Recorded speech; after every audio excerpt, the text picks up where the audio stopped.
History holes.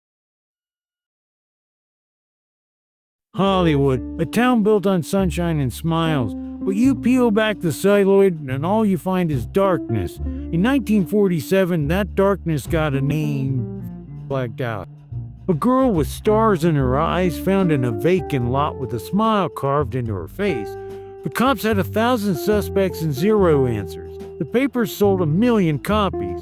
But the real story, the one they didn't want you to read, is buried in the holes. And tonight we're going to start digging. The Black Dahlia's black holes cover up her cold case. Overture in a vacant lot.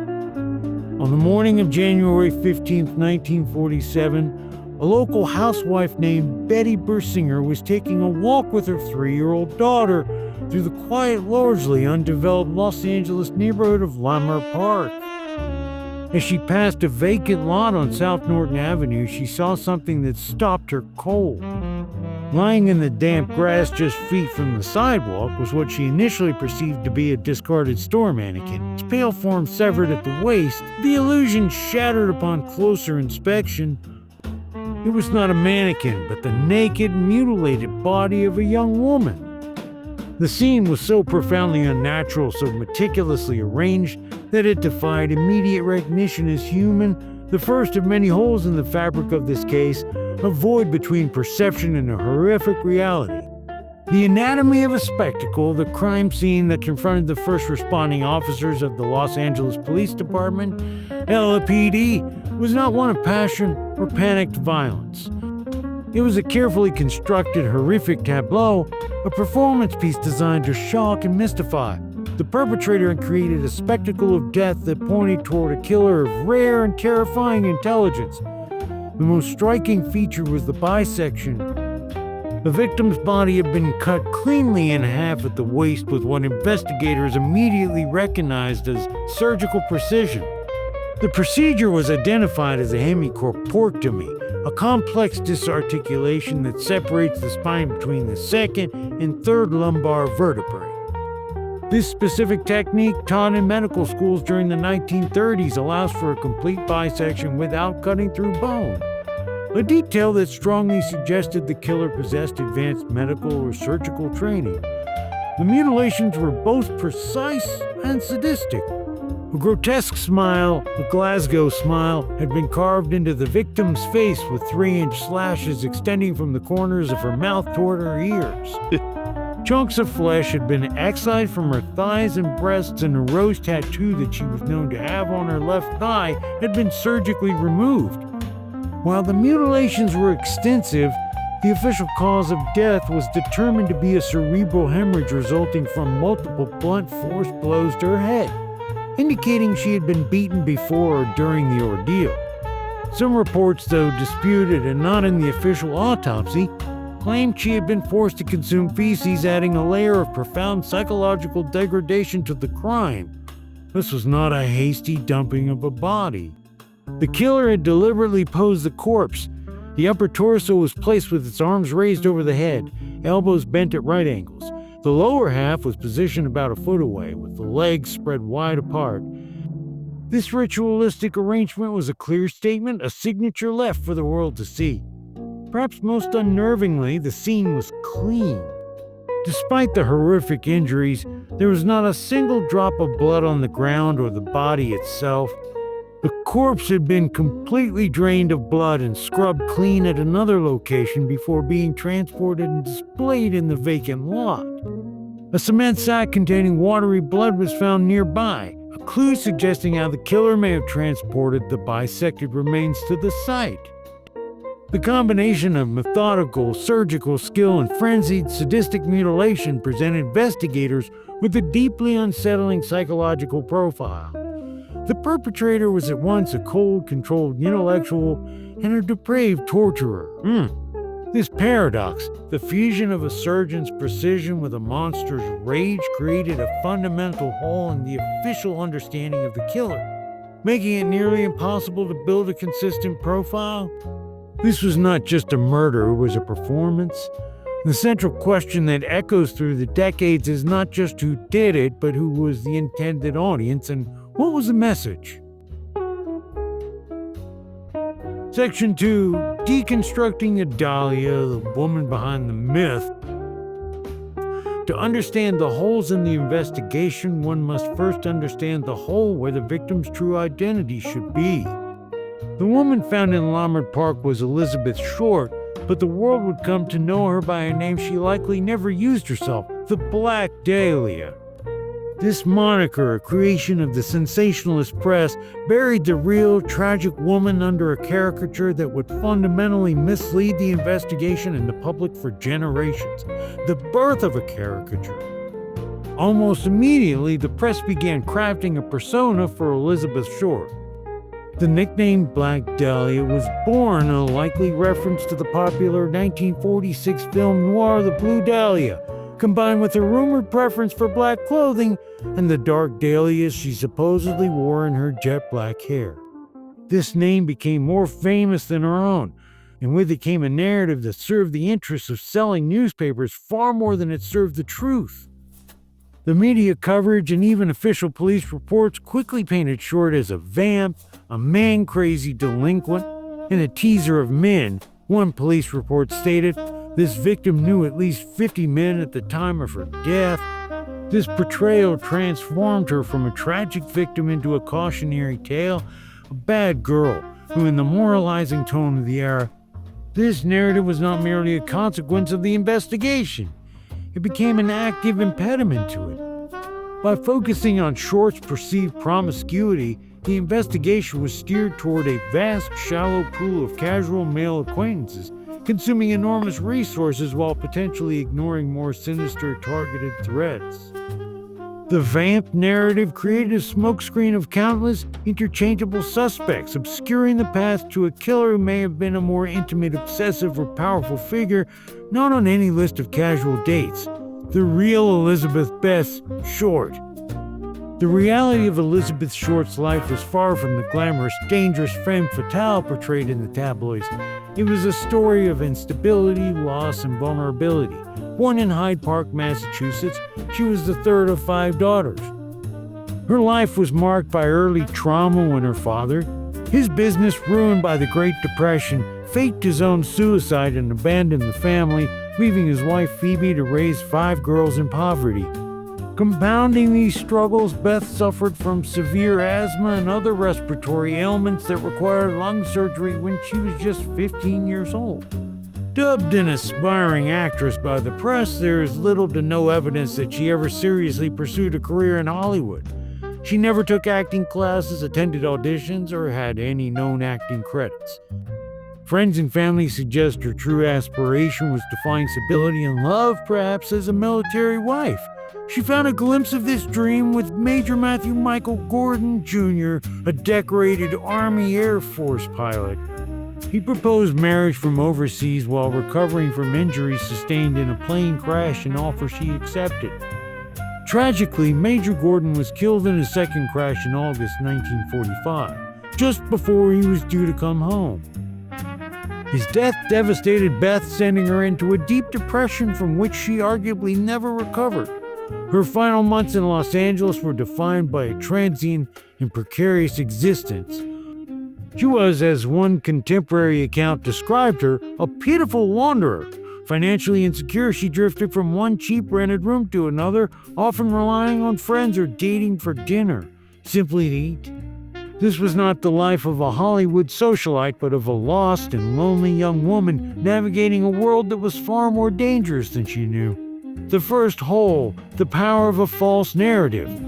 The chasm between the real Beth Short and the mythical Black Dahlia represents the first and most foundational hole in the case. The media's caricature was a deliberate distortion, seemingly condoned by an overwhelmed police force that served to simplify a complex human tragedy into a syllable, moralistic fable. Moralistic. This false narrative contaminated the investigation from its inception, obscuring the truth of who Elizabeth Short was, the nature of her relationships, and the specific dangers she faced in the days before her death. By chasing the ghost of the Black Dahlia, investigators may have lost the trail of the man who killed Beth Short. Section 3. The Missing Week, 6 Days in a Black Hole. Between her last confirmed sighting and the discovery of her body lies a 6-day void, an impenetrable black hole in the historical record.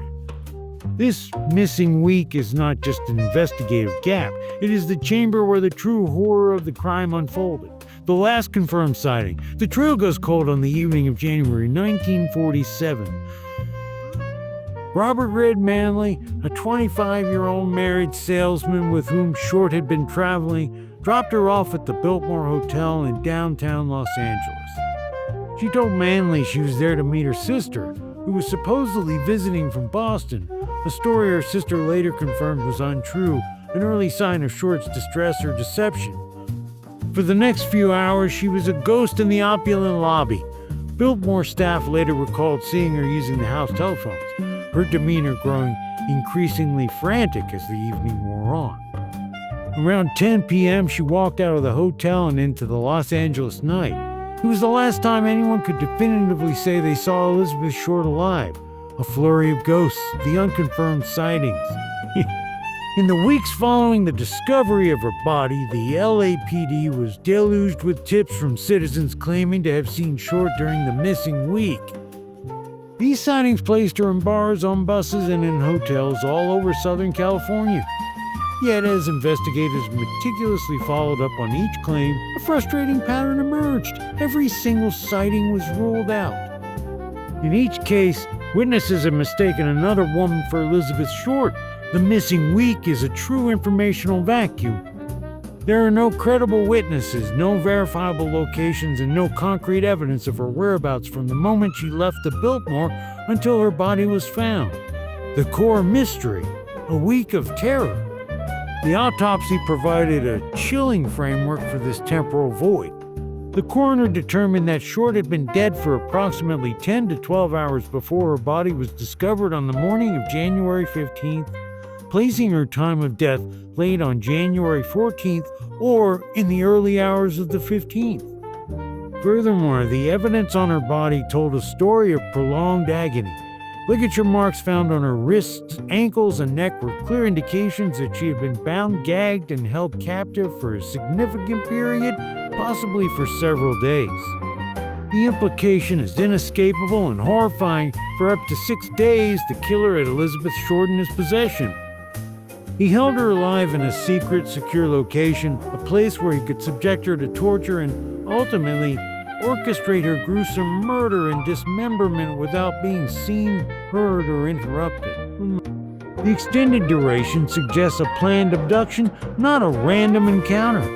The killer had to transport her from a public space like the Biltmore lobby to a private one without raising an alarm. By holding her for days, he created a timeline that was intentionally shattered. Alibis for January 9th became irrelevant if the murder occurred on the 14th. Any potential trail from her last known location grew impossibly cold. The missing week was not just an investigative challenge. It appears to have been a deliberate element of the crime itself, a temporal weapon wielded by the killer to ensure his anonymity. This black hole in the timeline is where the true unimaginable horror of the Black Dahlia case resides. Section 4. City of Angels, City of Corruption. The murder of Elizabeth Short did not happen in a vacuum.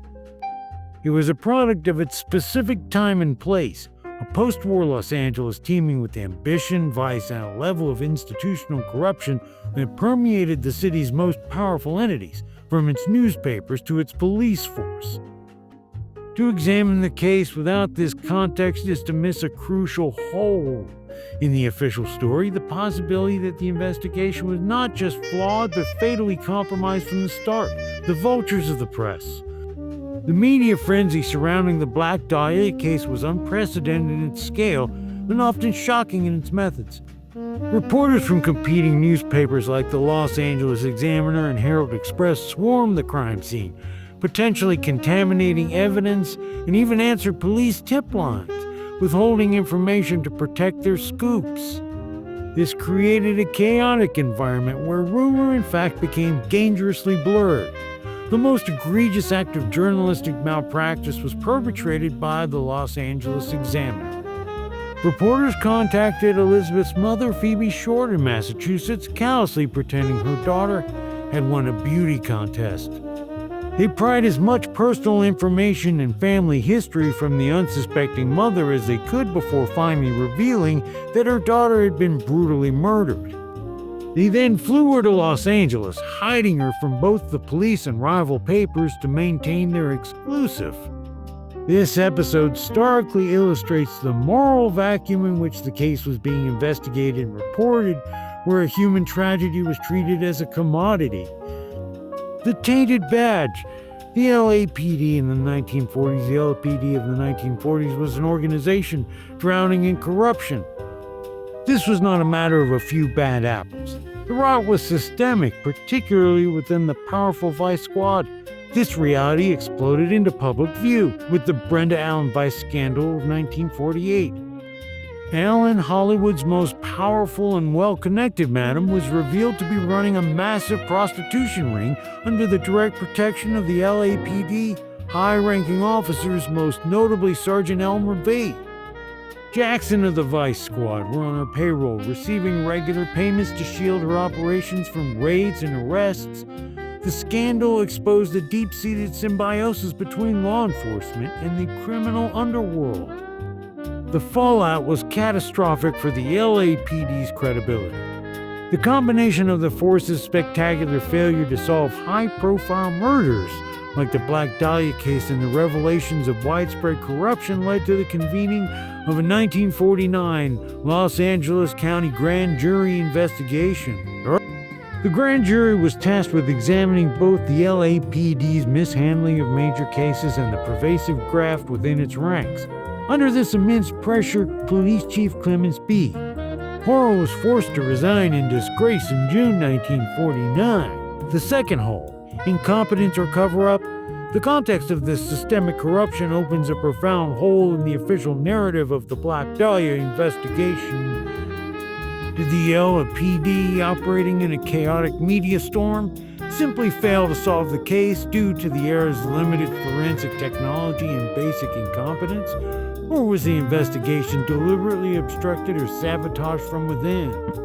The Brenda Allen scandal proved that the LAPD, particularly the Vice Squad, was not policing the city's underworld but was instead a paid partner in it.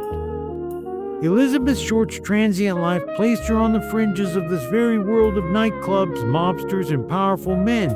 Theories have long connected her to figures like nightclub owner Mark Hansen and even speculatively to Brenda Allen's call girl network. If her killer was a powerful man, a wealthy client, a mob figure, a corrupt official, or a well-connected doctor, he may have been untouchable, protected by the very system tasked with finding him. The 1949 grand jury's dual focus on the Dahlia case and police corruption explicitly links these two issues. The case didn't just go cold. It's plausible that it was deliberately put on ice, buried under the weight of a city's secrets.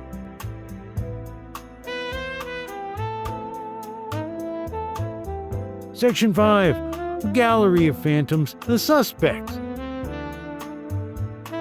Over the decades, the Black Dahlia case has become a magnet for theories, attracting a legion of suspects ranging from the plausible to the preposterous. More than 60 people confessed to the crime, all of them dismissed as false. However, a few names have risen from the fog of speculation to become central figures in the enduring mystery. Examining them reveals not a clear path to a killer, but a series of competing narratives, each with compelling evidence and its own fatal, unbridgeable holes. Suspect A, the Doctor's shadow, George Hodel. The most prominent and comprehensively developed theory points to Dr. George Hill Hodel, a brilliant and sinister Los Angeles physician. The case against him, championed relentlessly by his own son, former LAPD homicide detective Steve Hodel, presents an almost perfect, if circumstantial, fit. The evidence for Hodel's guilt is multifaceted. As a prominent surgeon, he possessed the rare and specific knowledge required to perform the hemicorporectomy that bisected Elizabeth Short's body. The strongest piece of evidence comes from the LAPD's own files. In 1950, investigators bugged Hodel's home and recorded him saying, Supposing I did kill the Black Dahlia, they can't prove it now. They can't talk to my secretary anymore because she's dead. This chilling statement, captured on a secret wiretap, is the closest thing to a confession in the entire case. Furthermore, a court-certified handwriting expert concluded there was a strong likelihood that Dr. Hodel was the author of the taunting Black Dahlia Avenger note sent to the press. Physical clues also point in his direction. Receipts for cement sacks matching the type and brand of a bag found near the body were discovered for contracting work at his distinctive Mayan-style home, dated just days before the murder. Hodel's personal profile completes the dark portrait.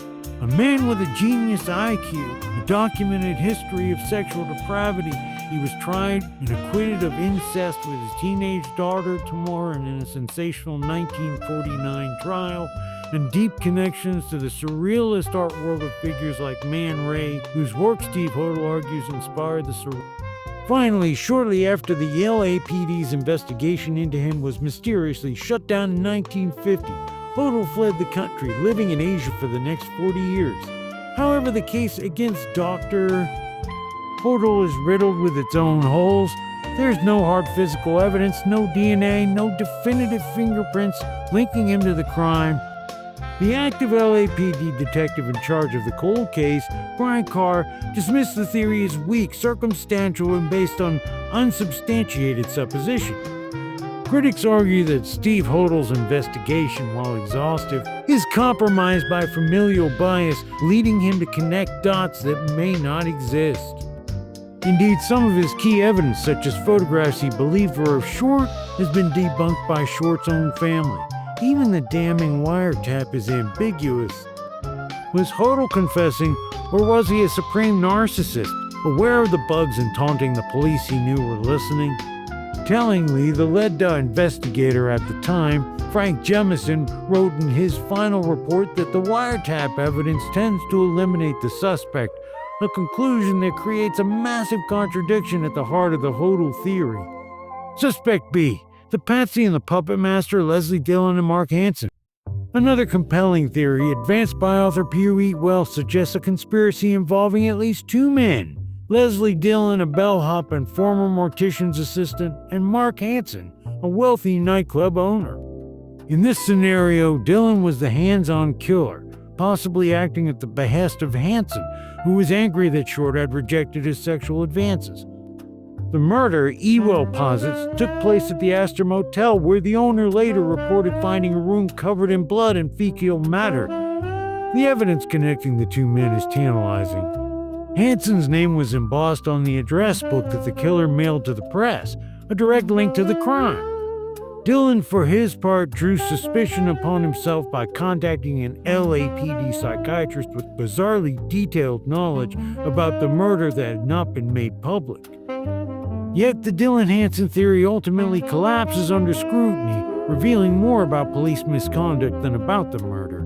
Leslie Dillon had a strong, verified alibi. He was in San Francisco when Elizabeth Short was killed. He was illegally detained by a rogue group of LAPD officers, held for days without counsel and subjected to intense psychological pressure, treatment for which he later sued the department.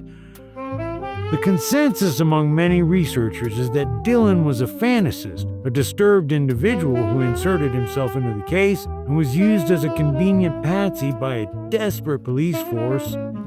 The entire mishandling of the Dillon affair was such a fiasco that it became a key impetus for the 1949 grand jury investigation into the LAPD. Suspect C, the corruption theories. Beyond specific individuals, a third category of theories suggests the killer was a powerful figure protected by the city's corrupt institutions. One such theory implicates Norman Chandler, the publisher of the Los Angeles Times.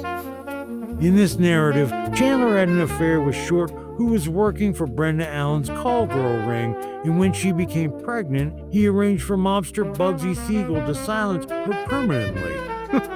While highly speculative, this theory weaves together the city centers of power, media, organized crime, and vice, and provides a powerful motive for a police cover-up. The existence of other medical men on the suspect list, like Dr.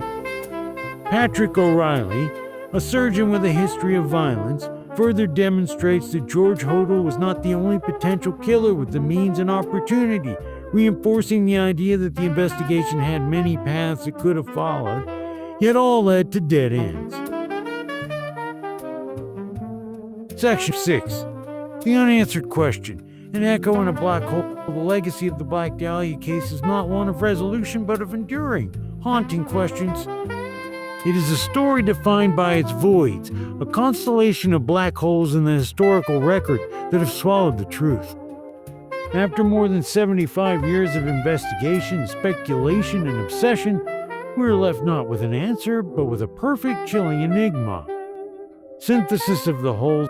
The failure to solve Elizabeth Short's murder can be traced through a series of fundamental holes that crippled the investigation and continue to define the case. The victim hole, the real Elizabeth Beth Short, a lonely, vulnerable young woman scarred by loss and struggling to survive, was erased, replaced by the mythical Black Dahlia. This false narrative sent investigators chasing a phantom, obscuring the victim's true circle of acquaintances and the specific dangers she faced. The timeline hole. The missing week from January 9th to January 15th remains a complete informational void. This gap was likely a deliberate creation of the killer, a strategic masterstroke that erased his trail and rendered conventional police work futile. The investigation hole. The case was investigated by an LAPD that was institutionally corrupt and engaged in a symbiotic relationship with the sensationalist press.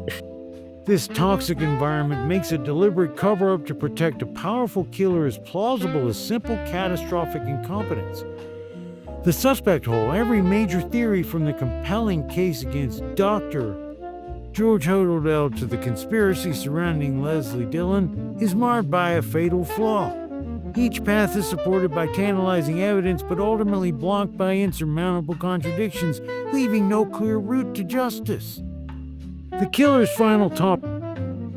Perhaps the most telling aspect of the case is the killer's direct engagement with the public and the press. 9 days after the body was found, the Los Angeles Examiner received a package.